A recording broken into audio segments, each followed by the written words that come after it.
शासनपति प्रभु महावीर स्वामी को हम वंदन करते हैं। सभी गुरु भगवंतों को तिकोते के पाठ से वंदन करते हैं।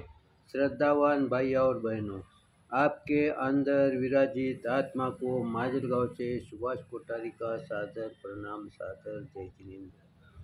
उत्तराध्याय सूत्र पर ये मेरा 37वां वीडियो है। कल के वीडियो में हम देखें उत्तराध्यायन के पहले अध्ययन का 48वें गाथा का हम चिंतन कर रहे थे। स देव गंधर्व मानुष पुये चैतुम देहम मल पंक पुवयम सिद्धे वा हवये सासये देवे वा अपरिये मई दिए। यानी गुरु भगवंतों ने हमारे को इस गाथा के माध्यम से समझाते हैं कि जो विनय को धारण करता है, जिसके रोम रोम में विनय बसा है, उसको क्या क्या लाभ होता है। तो हम पिछले गाथा में देखा कि जो महाव्रत का पालन करता है वो महान तेजस्वी बनता है। अब महाव्रतों का पालन कौन करता है? गुरु भगवंत करते हैं।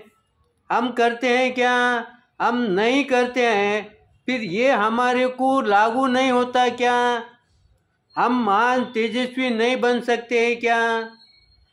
गुरु भगवंत कहते हैं कि महाव्रत रहो साधु के लिए और श्रावक के लिए जो अनुव्रत है, जो अनुव्रत का सही ढंग से पालन करता है वो भी महाव्रत से कम नहीं है, क्योंकि हम संसार में रहते हुए पालन करते हैं। इसलिए उसका भी कुछ न कुछ नहीं बहुत अधिक महत्व है। वो श्रावक के भी महान तेजस्वी बनने की संभावना रहती है। और शास्त्र में ऐसे अनेक उदाहरण आते हैं जो श्रावक महान बने हैं, जिनको आचार्य ने, गुरु भगवंतों ने, हमारे प्रभु ने उन्हें याद किया।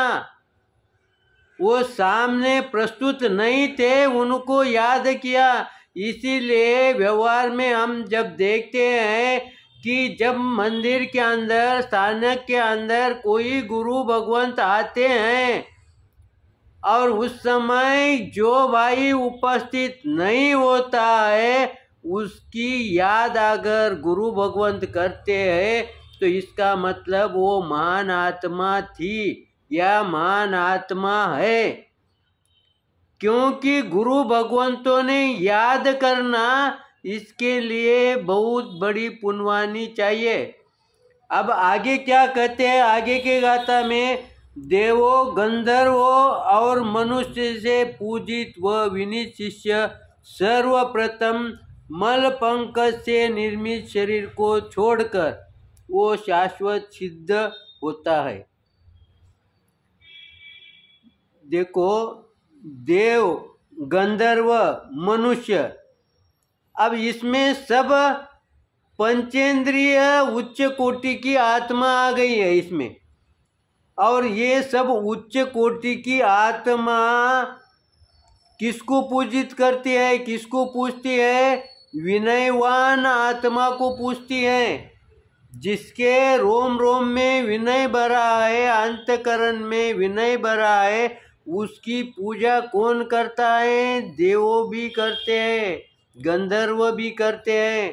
फिर हम देवों को, उनको सम्मान देना उचित बात है, लेकिन वंदन करना, ये तुम सोचो तुम कहाँ पर हो, तुम्हारा पद कहाँ पर है, ये तुम सोचो। जिसका उसके चिंतन का ये विषय है।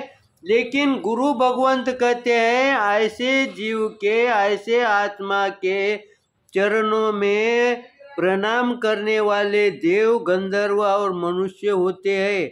और ये ऐसा जीव क्या करता है? ये प्रथम इस निर्मित शरीर से, जो मल मूत्र से, जो पंच तत्व से बना हुआ शरीर है, इसको छोड़कर शाश्वत सिद्ध होता है। अब ये शरीर को छोड़ता है, हम शरीर को छोड़ते नहीं क्या?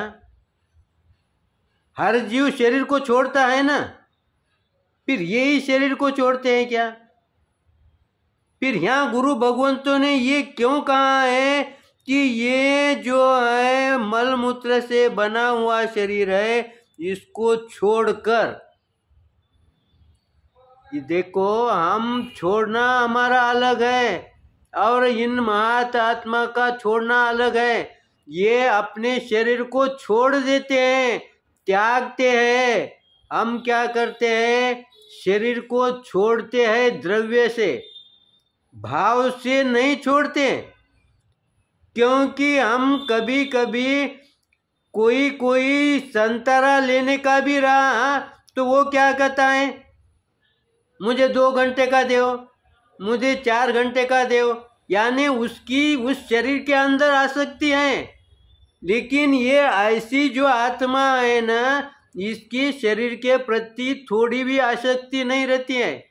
इसीलिए गुरु भगवंत उदाहरण देते हैं, सपोटा जिसको चिक्कू बोलते हैं, उसका जो बीज होता है वो कैसा होता है? वो जो बीज है उस घर के अंदर, उस मगज के अंदर मौजूद रहता है। लेकिन जैसा ही मगज से बाहर आता है, उसको थोड़ा भी मगज चिपके वाला नहीं रहता है। वो बिल्कुल क्लीन होके बाहर, जैसा हम पानी से साफ किया है इस तरह से वो बाहर निकलता है। वैसा गुरु भगवंत कहते हैं, अगर तुम साधना करते हो, तुम्हारी साधना कम ज़्यादा हुई तो चलेगा, तुम्हारा तप कम ज़्यादा हुआ तो चलेगा, लेकिन तब जब तुम शरीर छोड़ोगे, जब इस शरीर का त्याग करने का समय आएगा, उस समय उसके प्रति थोड़ा भी ममत्व भाव न रखे।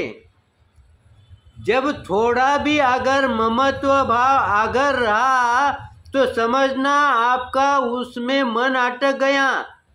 लेकिन तुमने थोड़ा भी क्षण का भी अगर ममत्व भाव शरीर के प्रति नहीं रखा तो तुमने उसको त्याग दिया। जैसा हम कोई एकादा जीर्ण शीर्ण वस्त्र त्यागते हैं,